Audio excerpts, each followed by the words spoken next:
Good or OED, little Pennsylvania Dutch for you.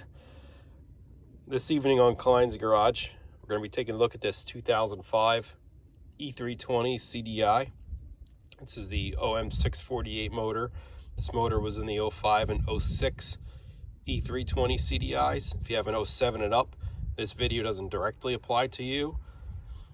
So the engine light came on through a code, went into limp mode, and after I pulled the code was P0001. I scanned it with my Mercedes scanner. It didn't give me a P code, gave me another code that I had a hard time cross-referencing.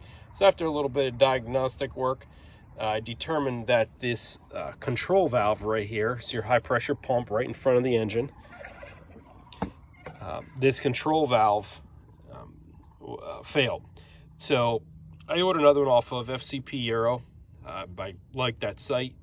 They have lifetime warranty on their parts. I'm not sponsored by them or anything like that, but I do buy a lot of my stuff from them. So it came in, and after taking a closer look at the connector for it, I realized that the wires were pretty much completely broken off.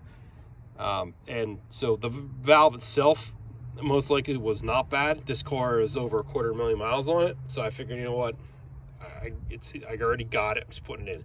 So I put it in anyway. Fortunately, this pigtail is the same part number, Mercedes part number, as the fuel injectors on this diesel. So I had ordered some replacement injectors with pigtails on them already to replace injectors 1 through 3, because I had some Black Death on this in this engine previous to me buying it. The injector wiring's, you know, not good, but it's fine as long as you don't move it. So anyway, I bought the spare parts in case I had an issue with it. I had it here. I could swap it out. It's a half-an-hour job. So anyway, I used the one of the injector pigtails, same Mercedes-Benz part number, OEM, and I spliced it back and soldered the connections together, shrink wrapped it, and then wrapped it all up with some quality 3M. I like the Super 33 electrical tape. This stuff holds up really well. So just taped it up mainly to keep the wires together, and now that the red wiring sticking out like a sore thumb under the hood. So but bottom line was that most likely what happened is when they changed the serpentine belt on this, they're probably jamming their hands down there with tools, and they just bent that over really hard. And it is right by the radiator, so it's getting a lot of heat off the radiator as well. So if you have that issue, limp mode, P0001, this could be your problem. And look really close. I'm going to blame it on my old man eyes that I didn't notice that at first before I ordered the part, but big deal.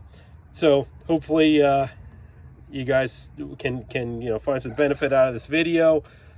There's 3 bolts here. It's kind of cumbersome to replace, but it's not too big of a deal. Take this connector off, obviously this connector off, pull it up out of the way. There's 2 bolts here on top, 1, 2, and then there's 1 down at 6 o'clock. That was a little harder to get to.